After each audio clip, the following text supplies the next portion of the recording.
Avanzamos con más aquí en la mañana y llegamos a un espacio que se llama La Consulta. Y es muy bien dicho el espacio porque nos acompaña el doctor Germán Arrocha, especialista en ginecología y obstetricia y medicina reproductiva y fertilidad. Y vamos a tocar un tema que para muchos hoy en día quizás ya dejó de ser un tabú en mesa, sino que ya es un tema de conversación, específicamente en parejas.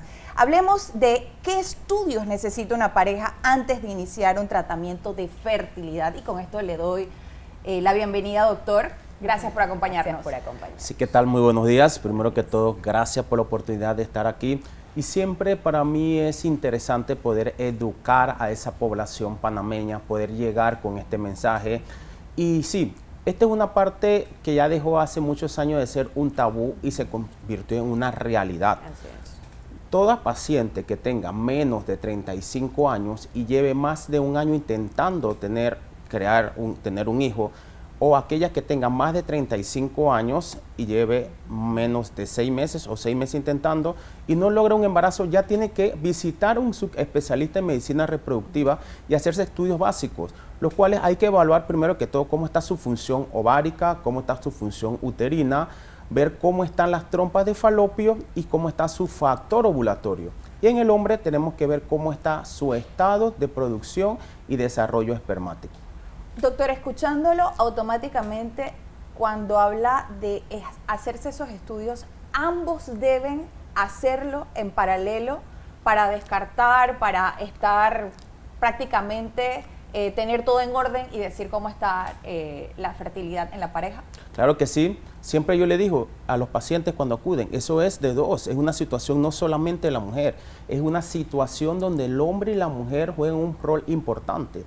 Me encantan las evaluaciones de fertilidad o aquellas pacientes que no pueden tener hijos, tienen pérdida de hijos, cuando acuden en parejas, tanto el hombre como la mujer, porque así la consulta se vuelve más práctica, se vuelve más segura y es un poquito más fácil adentrarnos a este mundo de las posibilidades de buscar un embarazo. Doctor, hoy en día que las mujeres pues están buscando embarazos ya mayores, ya esto de que cada vez de tener hijos a los 25, 24, 23 ya está disminuyendo muchísimo, la importancia, ¿verdad?, de crear conciencia, porque una mujer puede llegar a sus 30, 32, 33 años y no estar preparada, no saber, no haber investigado acerca de eso y se puede llevar esa sorpresa de que no puede tener hijos en cierto momento, de que ha pasado, tal cual lo comentó, un año y no ha podido. Entonces es importante que la mujer tome conciencia de esto y apenas llega a sus 30 años, el buscar ver cómo está esa reserva ovárica, el buscar ver cómo hacerse exámenes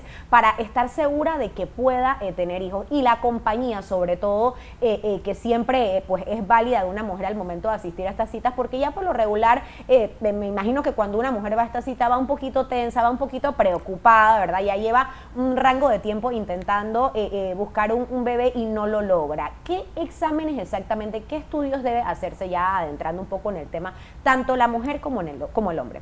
Sí, esa parte es bien importante y creo que aquí juega un rol muy importante el ginecólogo de base de la paciente. Así es. Porque no solamente es esperar que ya no puedo tener hijo, sino que también es importante ver cuando yo quiero tener un hijo, cómo está mi función tanto ovárica como mi función espermática. Entonces yo siempre recomiendo a las pacientes que buscan tener un hijo o aquellas que no han posibilitado tener hijo, que se hagan estudios. Por ejemplo, en la mujer tenemos que evaluar primero cómo está su función ovárica, que la podemos hacer de dos formas. Uno, a través de un ultrasonido para medir lo que es el conteo de folículos antrales. Dos, a través de una hormona que se llama hormona antimulleriana, que me va a evaluar solamente lo que es la reserva ovárica, lo que yo le llamo la gasolina de los ovarios, la gasolina reproductiva, pero no la calidad. Hay que evaluar también las trompas, por un estudio que se llama histerosalpingografía, y tenemos que evaluar el útero en todas sus dimensiones a través de un ultrasonido o un hidrosonografía. En cambio, en el hombre también tenemos que evaluar la producción y la calidad espermática a través del espermograma. Que el espermograma vamos a evaluar que la cantidad, la velocidad, la cantidad de esperma, de espermatozoides vivos, y luego a partir de allí podemos orientar otras pruebas específicas como tal. Doctor, cuando hablamos de pareja también hay que verlo como un paciente de una u otra manera, los casos clínicos, enfermedades, antecedentes, ¿dónde esto impacta a la hora de evaluar un tratamiento? Claro que sí. Cuando nosotros vamos a evaluar un tratamiento de reproducción, como yo le digo a mis pacientes, esto no es una receta de cocina, donde puede ser que para ti un tratamiento de reproducción sea totalmente diferente. Pero dice, doctor, mi amiga se embarazó solamente porque le mandaron un tratamiento de inositol, ¿y por qué yo no me puedo evaluar? Si yo hago ejercicio, yo me veo más saludable que ella, yo tengo una edad más joven. Entonces los tratamientos de reproducción tienen que ir encaminados sobre lo anteriormente, lo que yo dije, según la reserva ovárica de la paciente, según cómo están las trompas de falopio, según cómo está su ritmo ovulatorio, cómo está el esperma de la pareja. Porque nos hemos encontrado muchísimas sorpresas donde la paciente, la mujer como tal, no tiene ninguna alteración y la causa es espermática del esposo que no ha querido hacerse ningún estudio durante años. Doctor, ahora hay cosas que debe hacer una mujer también que está en búsqueda, ¿verdad?, de un bebé. Entiendo que debes llevar una vida un poco más tranquila si estás en esa búsqueda. Debes cuidar lo que comes, sobre todo debes hacer ejercicio durante ese proceso. Hablemos un poco de cómo se debe preparar la mujer en ese transcurso de ese tiempo para poder buscar un bebé, o si ya lleva tiempo buscándolo y no lo logra, ¿qué debe hacer? ¿Qué puede ayudar aparte de ir a la consulta y obviamente quizás tomar algún tipo de medicamento? Sí, muchas veces nos metemos solamente cuando vamos a la consulta y le decimos a la paciente, señorita, su útero y su ovario están bien, no hay problema para tener hijos, pero eso es lo que nosotros vemos. Hay algo que yo le llamo el enemigo silencioso, que son los trastornos endocrinos metabólicos de la paciente. A veces vemos la paciente que se ve bien y todo, pero no sabemos cómo está su función del tiroides, cómo está su prolactina, el peso. La obesidad es uno de los factores que más influye en el éxito de lo que es de buscar hijos, y también que entre la paciente más obesa está o más alteraciones endócrinos metabólicas tiene, más tiene una probabilidad de perder un hijo. ¿Cómo debe prepararse la mujer? Realizar ejercicio físico periódico, cuidar su alimentación, hacer énfasis en la alimentación mediterránea. No hay algo mejor que la alimentación mediterránea. La suplementación en dependencia de cómo ella está. Hacerse evaluaciones periódicas para conocer su estado metabólico, sobre todo su función tiroidea, su función de la prolactina, su glucosa, insulina, vitamina D y cómo está el trastorno del colesterol como tal. Doctor, no quiero dejar a un lado al varón. Si todo esto es la preparación por parte de la mujer, en este caso, ¿cómo debe ser también la preparación para el varón, en este caso en paralelo? Muy bien, de verdad que me gusta la pregunta porque siempre nos enfocamos en la pobre mujer. La mujer es la que tiene la culpa de todo. La mujer, cuando vamos a una consulta, tienes que llevar este tratamiento, tienes que llevar el otro tratamiento y esto, y el hombre no. Entonces yo evalúo al hombre y una vez que veo su espermograma como tal y veo una alteración, también les pido otras pruebas como función de la FSH, LH, que son hormonas cerebrales, para ver que influyan también en la producción testicular. Pero de que el paciente llega, también lo vemos como un enter. Vemos un paciente obeso, vemos cuál es su profesión, y a partir de allí también yo puedo decirle a él, ¿viste lo mismo que yo le indiqué a ella? Lo mismo tenemos que hacer nosotros. Ejercicio, alimentación saludable, hábitos higiénicos, dietéticos, sobre todo dormir más de 8 horas, practicar un poco de ejercicio y evitar el tabaquismo, evitar el alcoholismo y en casos también las drogas que influyen en la función. Sobre todo el tabaquismo, doctor, y el alcoholismo, que sé que son cosas que hacen que no puedas buscar un bebé en este caso. Habló un poquito de lo que me llamó la atención, alimentación mediterránea, ¿ok? Para los que no conocen esta alimentación, ¿qué podría ser eso? Porque hizo un énfasis exacto en esto, doctor. ¿Nos puede hablar un poquito de alimentación mediterránea? ¿A qué exactamente se refiere con Claro. esto? Como yo siempre comparo a los pacientes y le digo a mis pacientes latinos, generalmente latinos tenemos algo en contra, generalmente hay más datos de obesidad, hay más datos de resistencia a insulina, por es la alimentación, nosotros consumimos más carbohidratos que proteínas y vegetales. Entonces la dieta mediterránea, cuando vamos a ver, solamente debemos de irnos de unas vacaciones a España, a Inglaterra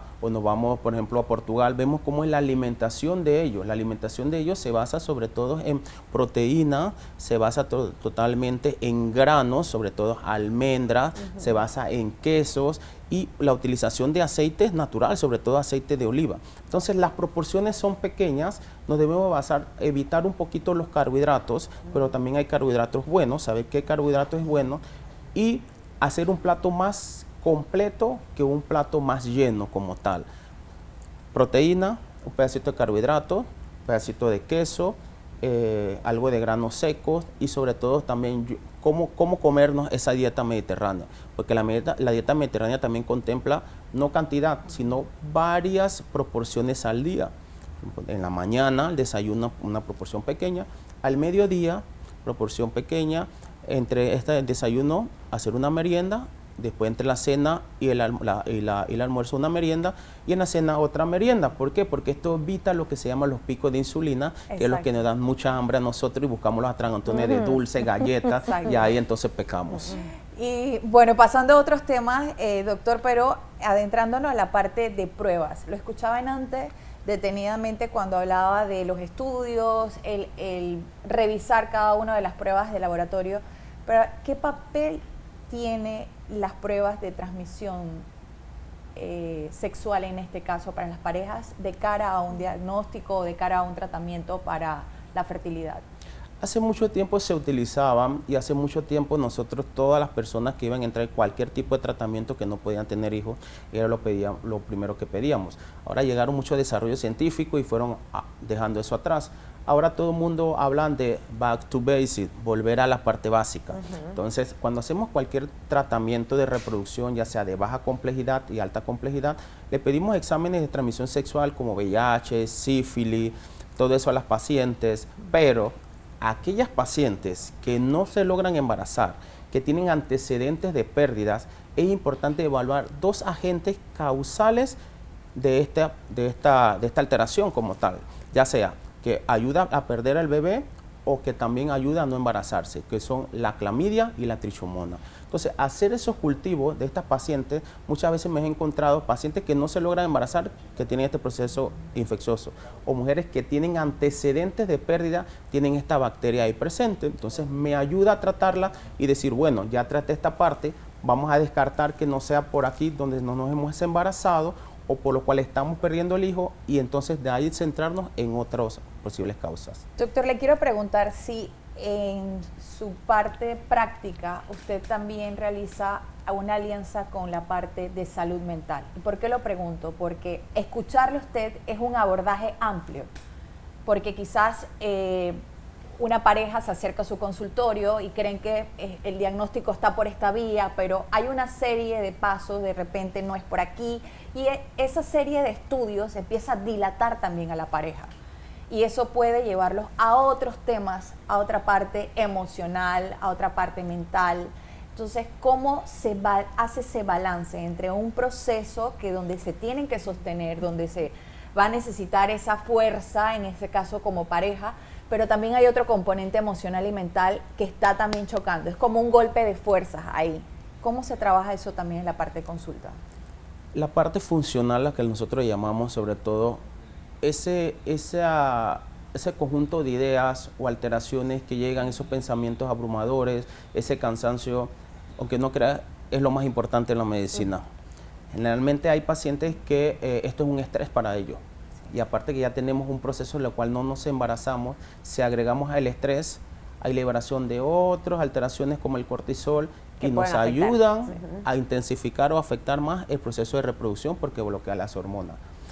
La clínica donde trabajo, Panamá Fertility, todas aquellas pacientes cuando vemos que el proceso psicológico la está afectando, nosotros tenemos una psicóloga especialista en reproducción para que pueda guiarlas y ellos la van a entender un poquito más. Cuando van a la consulta con ella y regresan con nosotros, vemos una pareja o unas personas totalmente diferentes.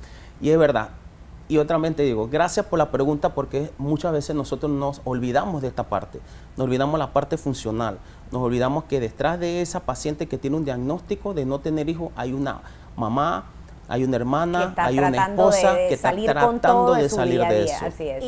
Y me encanta la frase cuando usted inició que dijo que es un espacio que le gusta educar y creo que también nuestra pantalla invita a eso, es que el que está en casa y nos está escuchando, cuando tenemos conocimiento de parejas, no llegar a porque quizás podemos ser invasivos o imprudentes en muchos casos.